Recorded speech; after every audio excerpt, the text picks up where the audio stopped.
This is an event we're hoping to make an annual tradition at Princeton. So give us your feedback. We hope you'll stay and join us for many of the sessions that we have planned today. We literally have an amazing lineup of speakers and panelists planned for every hour on the hour. And we hope to inspire you to take your personal and professional social media efforts to new heights today. And I'm sure we will do that. A few housekeeping details. We will be holding 2 sessions, as I said, every hour on the hour. So it's either going to be in this room or the room next door. For our keynote session, we will not be having our social media doctor sessions going on during that, or the photo session, so that everyone can come into the room for our keynote, which will begin at noon with a luncheon. Just to point out, our next guest speaker will introduce them, but we do have individual social media doctoring sessions, so you can get a checkup today across any platform. In particular, we have experts with LinkedIn that will be joining us as well, and I'll let our next guest speaker introduce you personally to our doctors. We also have 2 professional photographers who are on hand to give free profile headshot photos all day long. So if you haven't had a headshot photo taken in a while, today would be the day to do that. So as I said, today's goal is to really inspire all of us, faculty, staff, and students, to take our social media efforts to new heights. And speaking of inspiration, our morning keynote finds creative inspiration all around him daily and seems to be a virtual font of endless inspiration for others. He calls himself both a technology evangelist and a skeptic. I would describe him as a thought leader, teacher, and digital change agent. And I would also add to that I am delighted to call him friend, both in Facebook and in real life. He spent 20 years as a member of the journalism faculty at Columbia Journalism School and became that university's first chief digital officer.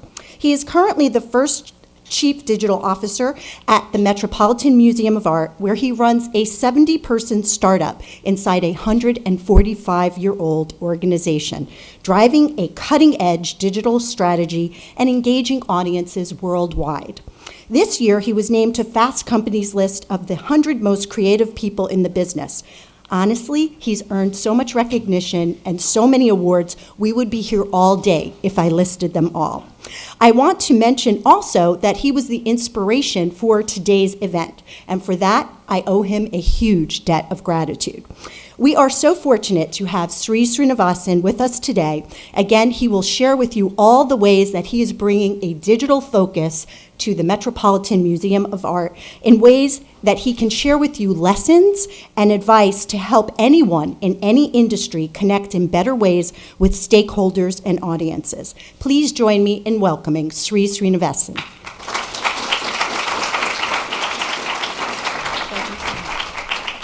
Thank you, Eva. You're welcome. I put on my only orange set of clothing and arrived here at Princeton, and then I was told it's not the right shade, so I apologize. But I'm absolutely delighted to be here with all of you. I've only, previous to this visit, spent an hour in Princeton. I came to give a talk many years ago, and this time I've had a chance to walk the campus and meet so many people, so I'm very, very grateful to be here. You heard that one of the highlights of today, or 2 of the highlights today, are the photographers. Please, everyone, go take your headshot. Even if you love your headshot, take it. It doesn't mean you have to put it. And you have so many platforms. You can have one photo in you can have multiple photos for different platforms. Really important thing is not to have the photograph from the birthday party where your friend's shoulder is still in the picture, things like that. But the other highlight are our social media doctors, and I wanted you to meet them. So if you just come up, folks, this is Patricia and Stefan, come on up.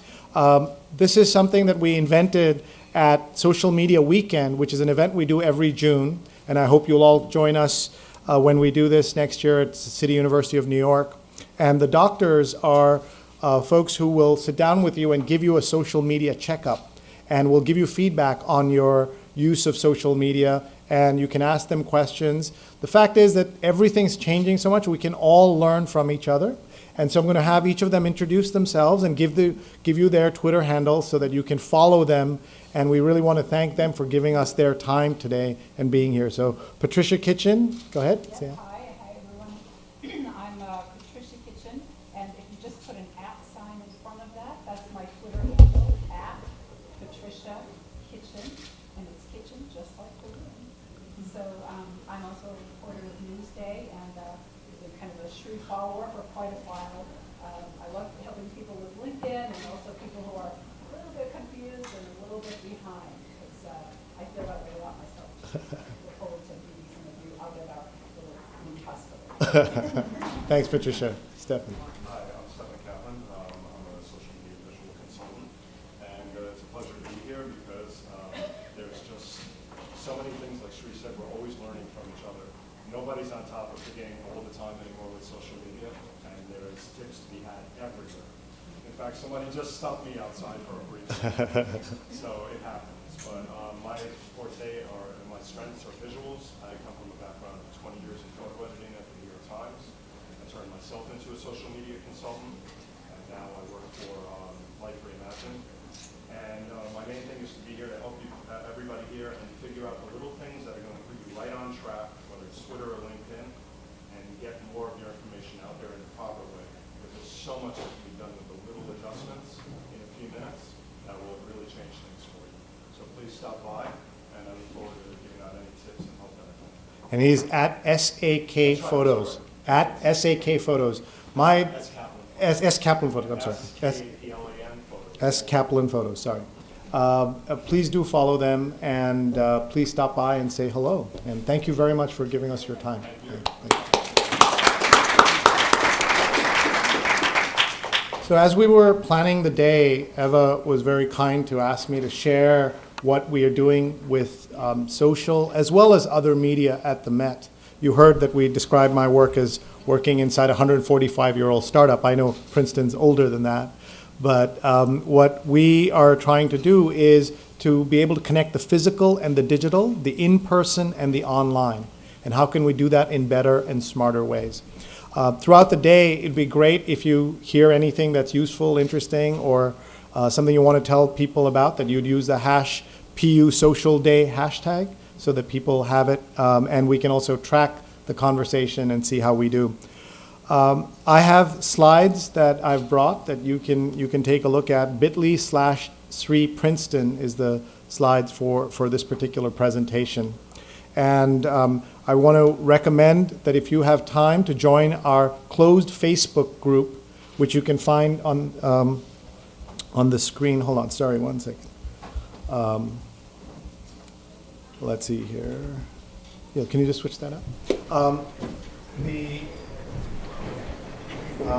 If you go to Facebook and you go to, because I know none of you are on Facebook at the moment, you're all listening very carefully, but if you're on Facebook and you go to Sri's _advanced social media, you'll find my social media tips group that's together. We're about 1,500 people, including folks who work at LinkedIn, Twitter, Facebook, Instagram. It wouldn't be a presentation if it worked smoothly right away, right? So it wouldn't be a digital presentation.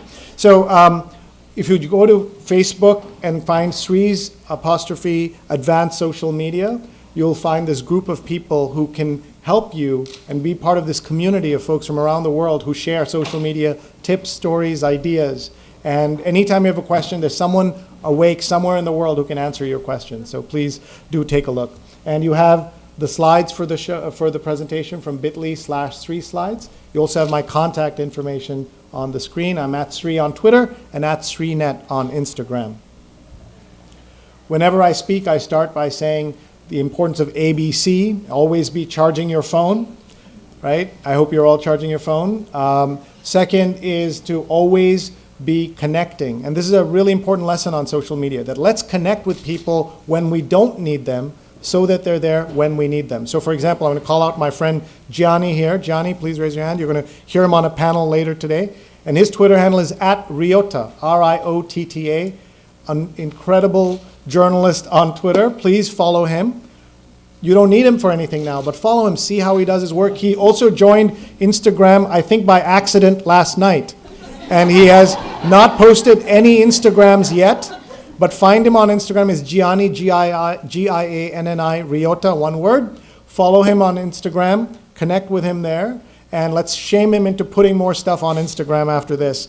But on Twitter, he's wonderful. When I mention anybody or anything, throughout the conference today, follow the speakers, follow the moderators, follow each other, connect with each other, because that's what makes social media so useful. Don't wait to connect with people when you need something from them. So my saying is, don't be an ask on social media. There was a K in there, but if you didn't hear the K, it's all right. And then finally, always be collecting, which means use your phone throughout the day. You see a slide that's interesting, just take a picture of it so you have it with you and you can access it at any time. But of course, you have my slides right there, my contact information. I hope you took a picture. Now I see some people taking out their phones and taking a picture. That's exactly right. There, you got it? Well done. I want to just tell you, so in my slides, you'll find links to videos and various things, but I just want to remind you of something David Carr, the late, great New York Times columnist, said at a social media conference. He said, the most important social media device is the person sitting next to you. Don't forget to connect and learn from each other throughout the day. Now, according to social media statistics, I'm the 84,000th most important person on social media. And you know how far Eva and company sank to get me, because the 83,000th most important person was not available, clearly. And I'm so sorry about that. Now, everything we're going to talk about is about the Met, and we want to think about how we're changing the way we connect with people at the Met and connect the Met with the world.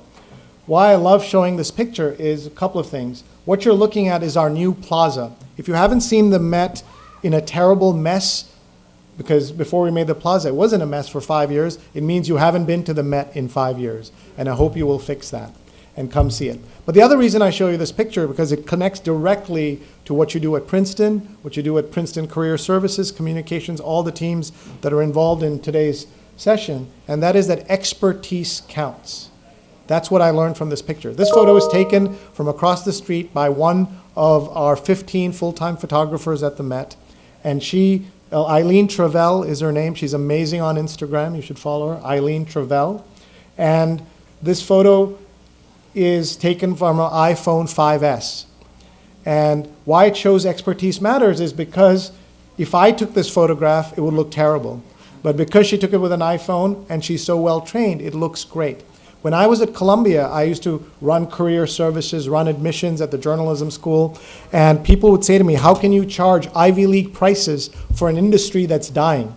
And I'd say journalism isn't dying. There's more journalism being created and consumed than ever before. It's the business that's kind of wobbly.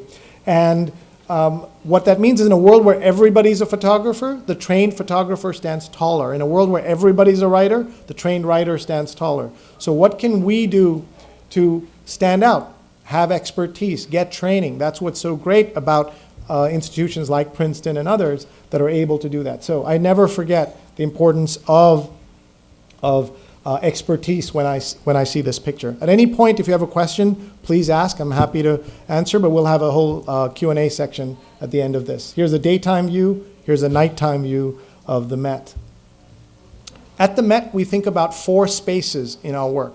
Instead of just the physical spaces, we think about the 4th digital space as well. Up on the left, you see the main Met building, on 5th Avenue, 82nd Street. On the right is the Cloisters. Has anyone been there? It's Upper Manhattan. Someone said on Instagram, I love going there, reminds me of Game of Thrones. And then on the lower left is a brand new museum for the Met that we're opening, a branch we're opening at the old Whitney Museum. And I hope you have all seen the new Whitney down by the High Line. It is so amazing. It's a native 21st century museum. So we're taking over their old building on 75th Street, and it's going to be called the Met Breuer. And it's named after Marcel Breuer, the famous architect who made this very unusual building. And then on the right is the Met Digital. And our boss, the director and CEO of the Met, has said that all visitors are of equal value. Whether you're in person or online, you're of equal value. And that's a big step for a museum to say. Recently, we were named the world's #1 museum, and it was very flattering by TripAdvisor for that to happen. but it's also a little awkward, right? Like, what's the difference between number 1, number 3, number 25? They're all great museums. But it tells you how the world has changed. It's important to have the expertise and critics say things, but now people decide. When they travel using TripAdvisor, they decide what to do. This summer, my family and I visited Italy, thanks to Gianni, and when we were in Italy, we decided where to stay based on TripAdvisor, what to see based on TripAdvisor. And my wife did all the bookings and everything through her cell phone. She didn't use a laptop the entire journey. It was to see how the world is changing, and we were able to do that. So this idea that it's not enough just to have the expertise, but to be able to work with individuals and with the world to make things happen. We always say the Met is big, but you had no idea how big it is till I show you this picture. It's as big as the Empire State Building. In fact, inside it's bigger than the Empire State Building. The Met is the world's largest museum indoors. The Louvre, of course, is bigger outside, but the Met is bigger indoors. And we get a lot of exercise because every meeting is 3 blocks away, and that makes it really easy. So I was asked this year, who's your biggest rival? Is it MoMA, Guggenheim, Natural History? And I said, we're not competing with other museums. We're competing with Netflix, with Candy Crush, with Life in 2015. That's what our competition. And what that means for us is that, like if I asked you, how many of you like the Met, you'll all raise your hands. If I asked you, when was the last time you were there? Well, I meant to go, I haven't gone, it's been a few years. That happens not just with people who live up in Princeton, it happens with people who live across the street. So that's what we're competing for. We're competing for attention. And that's why this quote from Les Hinton is so important. At Les Hinton, if you want to say hi to him, he's a former publisher of the Wall Street Journal, you could just tweet at him and say, hey, at Les Hinton, we're talking about you at Princeton Social Media Day. And suddenly he's sitting downtown in Manhattan somewhere, and he gets put in the dinky and brought right here. So it's a way to connect with people when you don't need them for anything, right? So connect with them now. And this quote is so powerful. The scarcest resource is human attention. So how do we get attention to things is going to be more and more important. Why is this so? Why is it so scarce? Because of the number on the upper right. Do you all see that number? 1 trillion photographs will be taken this year. So it's not enough just to take a great photograph. You have to make sure that people see it. And that's part of the challenge all of us have in communicating, in telling our stories. How do we do this?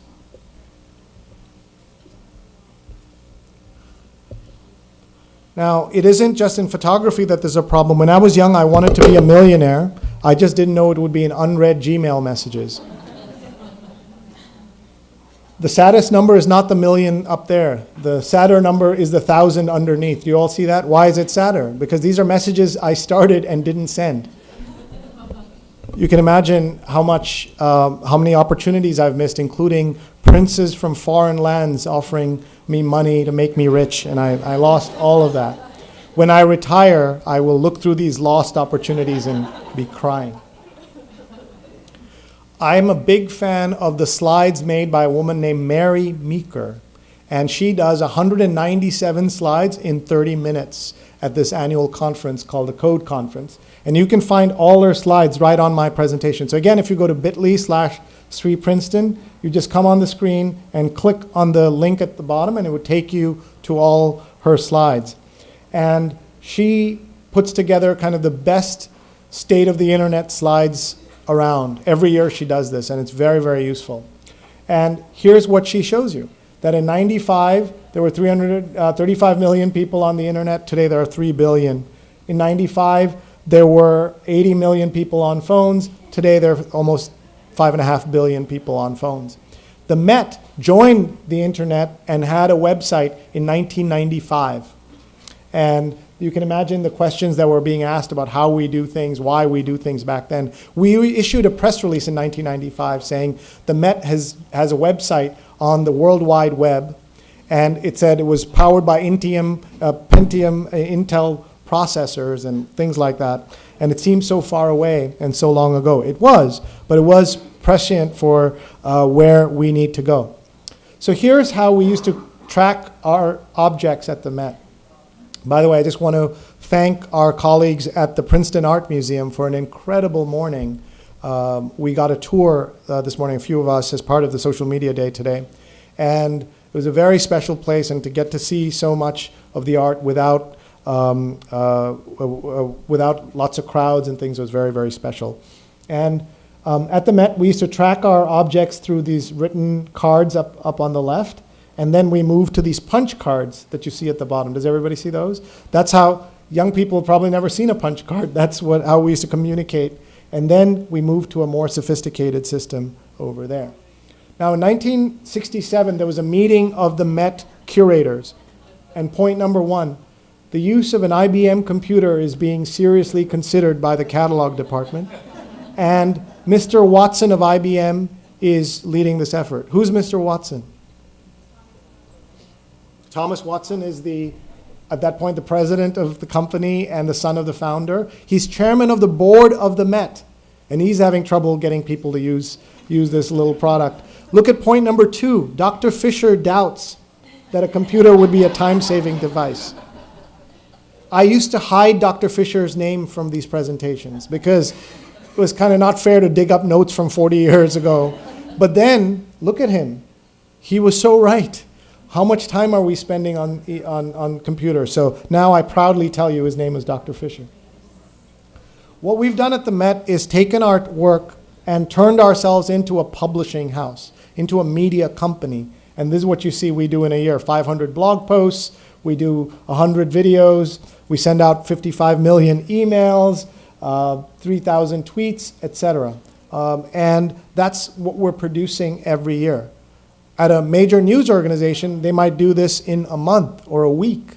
But for the Met, this is very aggressive for the kind of content we're getting out there. Our idea is that every object at the Met has a story. So my job, I look at, is to help tell 1 million plus stories about our 1 million plus pieces of art to 1 billion plus people. That's our job. How do we do that? And that's what I want to show you a couple of examples of what we're doing. One is this project called the Artist Project, where we have 100 contemporary artists talk about their favorite works of art at the Met. And it's a really special opportunity for us to be able to do this. And let me see if I can play this. Let's see. My name is Kehinde Wiley.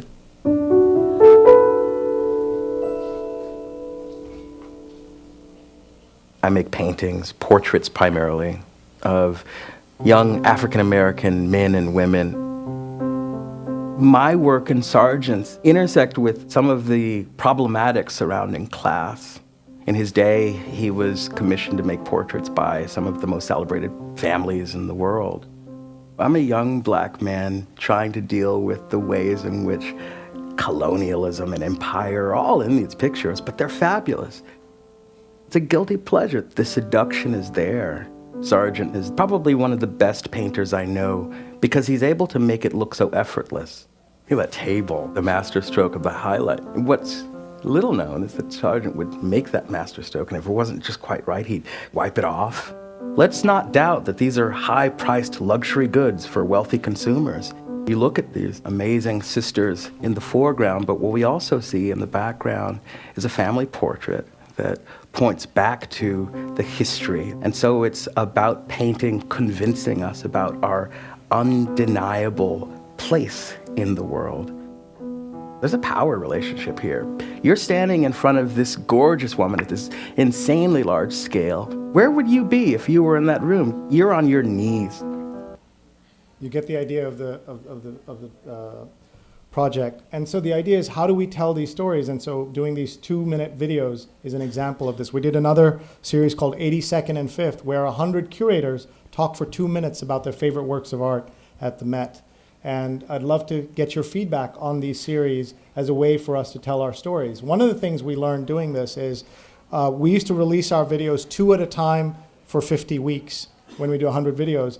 This time we did them as seasons so that people could do 20 at a time, and people can binge watch the way they binge watch House of Cards or Orange is the New Black. I don't know how that title works at Princeton, but yeah. Another project we did, Met Kids, a project for, by, and about kids and art, and getting kids to talk about technology. and how to use the Met. And this was the first project at the Met to have a hashtag as its title. This is also an interesting project. You all know what an audio guide is, right? Where you go to the museum and you rent an audio guide or you get it. Well, it turns out that foreign tourists like getting audio guides, but New Yorkers hate getting them. Why? Because it says tourist, right? When you have them, it's obvious you're a tourist. So what we did was we took all the content and put it on SoundCloud. And we also put it all on your mobile phones, not as an app, but just as a web browser. So if you go to metmuseum.org right now on your browser, on your phone browser, you can go to the audio guide and listen to the entire thing. If you can't make it down to the Met, you see a photo of every item. So it's a very special and nice way to connect. So even if people don't like the format of something, they might like the content. Let's free the content was one of our principles. We created an app, and we did it first as an iPhone app, an iOS app, and then we did it as an Android. And here's an example of a lesson we've learned. I don't want to say that we know everything and everything we do at the Met is perfect. When we started creating the app, the phone screens were really small, so we didn't put a map in the app because we didn't want to put a crappy map in the app. Well, guess what? Everybody asked for a map. And they were saying to us, we don't care how crappy it is, we want an app in the map, or a map in the app. And so we now we do have a map, and it's not crappy, but it's in the app. And this shows you that you may think what's important, you may think you know what's important, but you may not. I wanted to share with you my principles for thinking about apps and creating apps. And these are 3 simple ideas, that everything you make should be useful, simple, and delightful.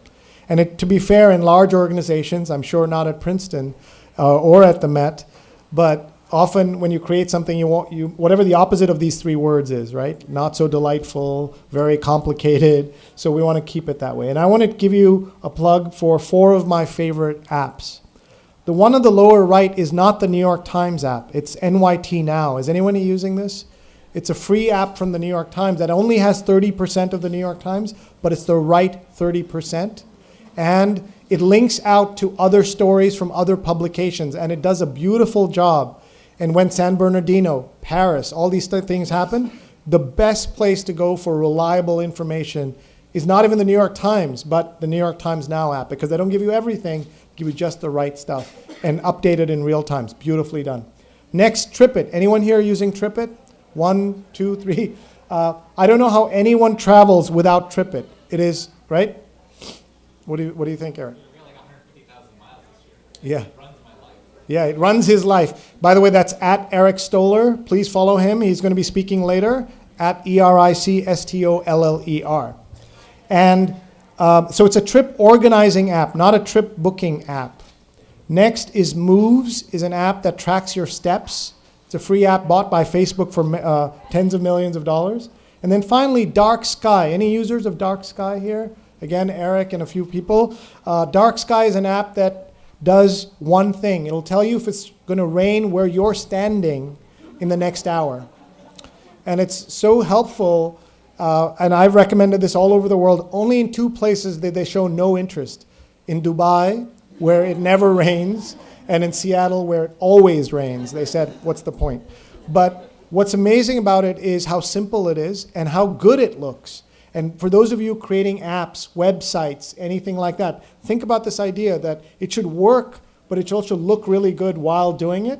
And that's an example. It was started on Kickstarter by 2 young adults, and it's been a huge, huge success. Let's get some recommendations from you about apps you love. Maybe you look at your phone. What's an app that runs your life the way you heard Eric say runs yours, that maybe others don't know about? Shout it out. Weatherbug, okay. Find My Friends. Okay. Waze, right? W-A-Z-E. Sky Guide. Have you looked at Sky Guide? Sky Guide, okay. Shows you constellations. Right. 360, up, down. It's unbelievable at night. Wow, okay, good. These are all great suggestions. I hope you're writing them down. What else? Anybody else? Yeah. Evernote. I'm a big, big fan of Evernote. What I do, if you give me a business card, I will take it and take a picture with Evernote Premium, and it will automatically put it in my contacts and send you a LinkedIn invitation and an email. And it's absolutely worth the price, and it is more expensive, but it's worth it. Yeah. 3. Hopper flights. Hopper flights? Hopper flights tells you betting where to get the best price. Oh, best flight. Oh, wow. And but all the kids in my startup, they are following Apple, and Apple is like a social media that tells you where you are. And if you want to date somebody that is on Apple too, and you meet like a stranger and you go out to drinks. What's a dating app that's not? Yeah. Okay, that's not Tinder and not Grindr and not. And apparently in Rome, everybody. In Rome, everybody's using it. Okay. It's global. Okay, very good. Yes. Tagly. What does Tagly do? So it assigns, you can actually give the name of the photographer, the location, and some context to your photos of the So it puts like a watermark on it. Yeah. I got one more. Any students in here? Any students? I think students are next door. Yeah. Ref me. Now let's talk about it. Let's talk If you about don't students. like citations, ref me. REFME. It will. You can scan the barcode of any book, and it'll automatically fill out citations in any format that you specify. It takes away like all that citation stuff that we all. All the citation work. Yeah. Okay, great. All right. Maybe you'll have other suggestions as well. We have a media lab where we're working on the future of culture, and we're doing all kinds of, including things like using Microsoft Connect to let kids throw virtual paint on the wall, which is kind of fun. And then this is an example of something we've done called Meow Met, where it's a Google Chrome extension, and anyone can download this, and once you install it, when you launch a new window, you'll get a cat from the Met's collection. And this is what we're trying to do, is balance scholarship and access. And there'll be some people who say, well, this is not serious. Well, not everything we do has to be serious.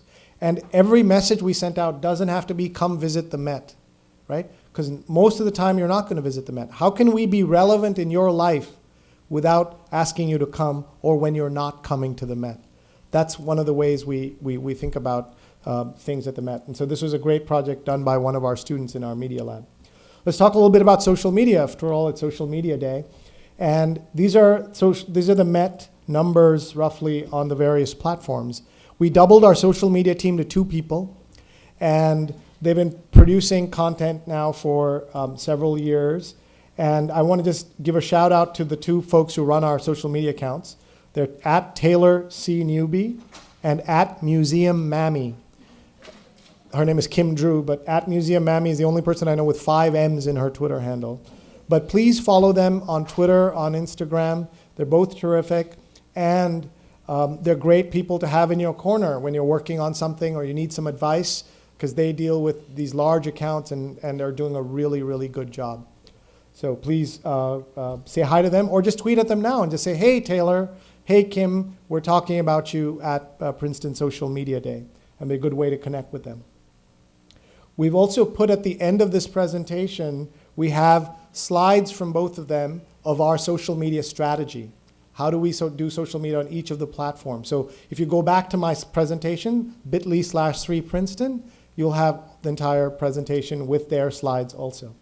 We're on the Weibo channel, which is a big channel from China, because China has the most number of visitors at the Met are from China. So we're on there as well. We are the 7th most followed museum on Twitter, but we were named the most influential by a Spanish agency. And I would gladly give up thousands of followers for influence, right? Influence trumps followers at any point.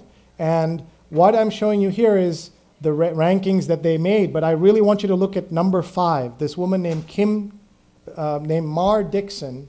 And Mar lives in a small village in England, and from there is more influential within museums than all these famous museums. Do you see that list?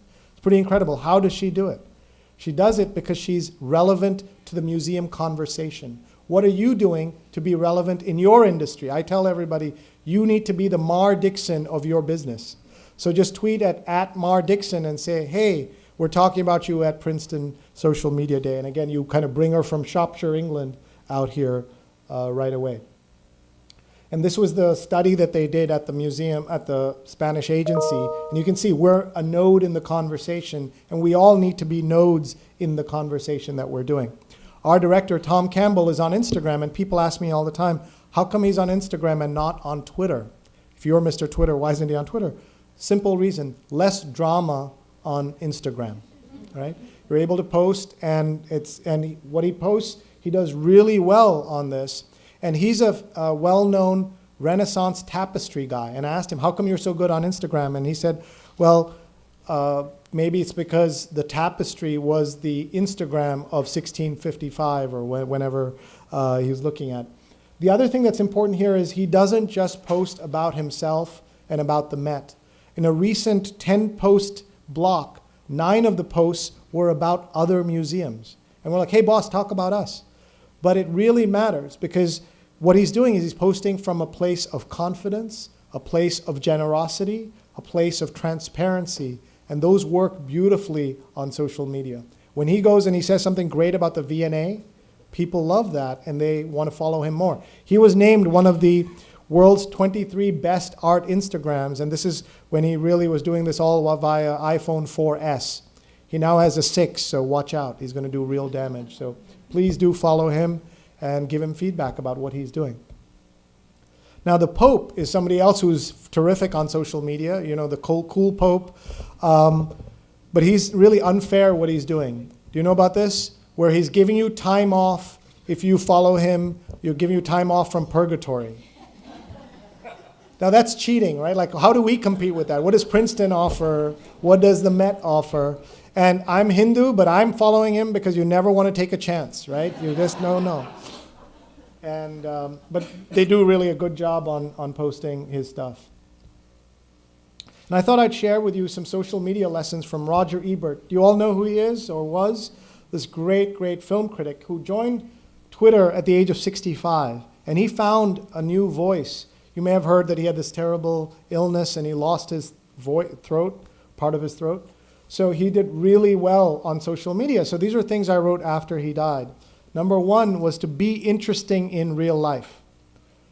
And also learn how to spell interesting, but that's another story. Whoever caught that here, caught the mistakes, you're a copy editor at heart, which is great. But be interesting in real life. A lot of people think that social media is about technology. It's not. It's about who you are in real life. And Erica Anderson, whose Twitter handle is @EricaAmerica, has a great line. She says, if you're good in real life, you can be great on Twitter. But what about all of you who are already great in real life? You can be awesome on social media. If you're great in real life, you can be awesome on social. But if you're bad in real life, you'll be awful on social media. Number 2, great content gets you great followers. I'm going to give you my social media success formula later, but it's really important to have great content. Number 3, be humble. Don't brag and say how great you are all the time. Post interesting things and be humble. People like with that. Engage with others. Respond. Participate. Eric was telling us yesterday that Starbucks posts only a few times a day, but it responds to everybody and has chatter going all day, correct? And number 5, social media has changed the role of expertise. So important. I read everything that he used to write. I used to read everything that he wrote. But when my wife and I had a rare date night with our kids, we'd ask on Facebook what to watch, not necessarily from Roger. Or when we're in Times Square and our kids are hungry, we don't try to find the New York Times review of the best restaurant. What do? We say, where's the nearest slice, nearest taco? And I'm sure there's an app called Nearest Taco if it doesn't exist yet already. So if you take a picture of this screen, you'll get the link to my article about all of these points that you can find, bit.ly/Sribert. You can find it there. Now I want to share with you the dirty secret of social media. Almost everyone will miss almost everything you do until you make a mistake.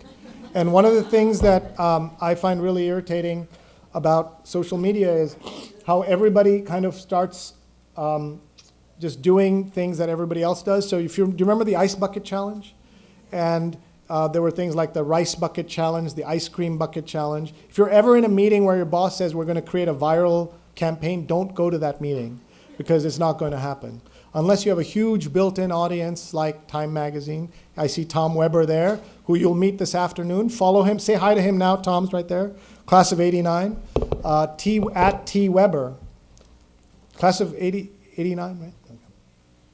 Now I'm just going to talk about another university for a minute because we can learn from everybody. My counterpart at Harvard's a woman named Perry Hewitt, who you should all say hi to. She runs a wonderful free newsletter every Friday called the Friday Five. And Eric saying yes. So tweet at her right now. She's the Chief Digital Officer of Harvard, and very generous when I was at Columbia and everywhere. So they're on all the standard platforms, but look at this. They have a Jiffy or Giphy platform as well. What is this? This is a collection of animated GIFs or GIFs, depending on your take on how to pronounce it. But these are those little animated videos, and they put one out with press releases and send things out. So when people ask me at the Met, how do you do innovation in a big organization? I say, nothing I do is as unlikely as Harvard having its own Giphy channel, right? Like, it's so unlikely. But they've really found how to do this in a really smart way. So please say hi to Perry and follow her on social. And I want to leave you, as we wind up here, with a story that's a social media story as well. This, you can't quite see it here, but this is a really nice painting of a family that, one of the richest families in France in the 1600s. If we could kill the light for just a second there, there's a button right there, I think. If you just hit that, I think or kill the other. Yeah, leave that on, please. And can you just switch the lights?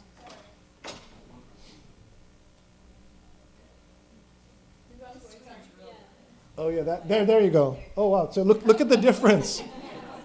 Wow, it's okay, it's all right, don't worry about it, it's been fun.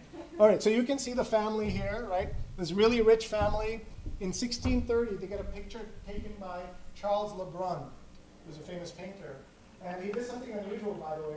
Here's the painting, here's the family, and then he found a mirror and he painted himself into it. Like an early selfie. By the way, we banned the selfie stick at the Met. We said we're pro-selfie, but not pro-selfie stick. But anyway, this painting was taken to England.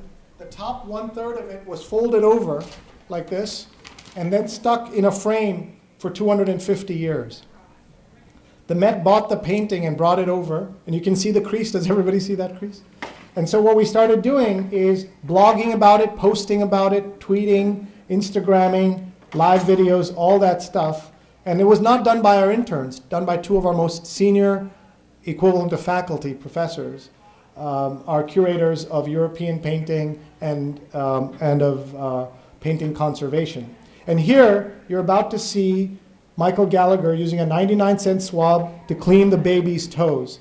And when he does that, I have a beautiful photo of the next shot. The baby's toes glisten, and they're so beautiful, but I'm not going to show them to you because I want you to come to the Met and see the painting. Gallery 617. But I am going to show it to you on Instagram. This is what it looks like now. And this covers all the things we've been talking about, the role of expertise, the role of visuals, the importance of having pictures, and combining scholarship and access. And I think this is really beautifully done, but also connecting that physical and the digital. So I'm going to leave you here now with my social success formula. And I hope you will all join me, maybe take a picture of this so you have this formula. And what it is a series of words that helps you get to be better at social media. And we're going to say them out loud as if we're in a Baptist church led by a Hindu priest. So if you'd all join me in saying this. Are you guys ready? Yes. No, very weak. Are you ready? Yes. All right, we're going to drown out the kids next door, right? All right, we'll start with the word helpful and just go down the list, all right? Helpful. Useful. Louder. Timely. Can't hear you. Informative. Sing it, sister. Practical. Say it, brother. Rational. Generous. Louder. Credible. Hallelujah.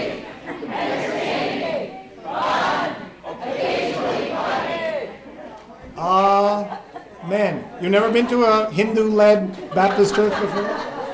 By the way, Johnny had a suggestion. What was your suggestion? Another word? Sexy. Sexy. I couldn't pull that off, but Johnny can, and all the rest of you can.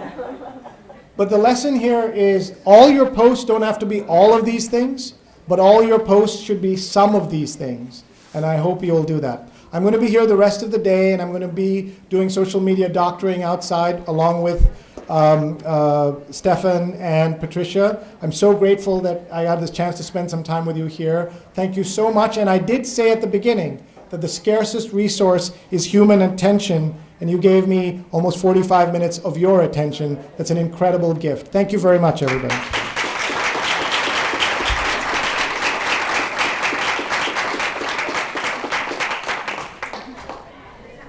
Thank you to Sri for that amazing presentation. And as he said, he will be giving one-on-one social media profile critiques as one of our doctors today. So I would encourage you to take advantage of his expertise. Again, thank you all for joining us. We are just about ready to begin our next panel presentation, Princeton U, more than just a hashtag. So I'll invite everyone in the hallway. I see a big crowd waiting to get in as well, to come on up, and then invite our panelists and our moderator to come take the stage.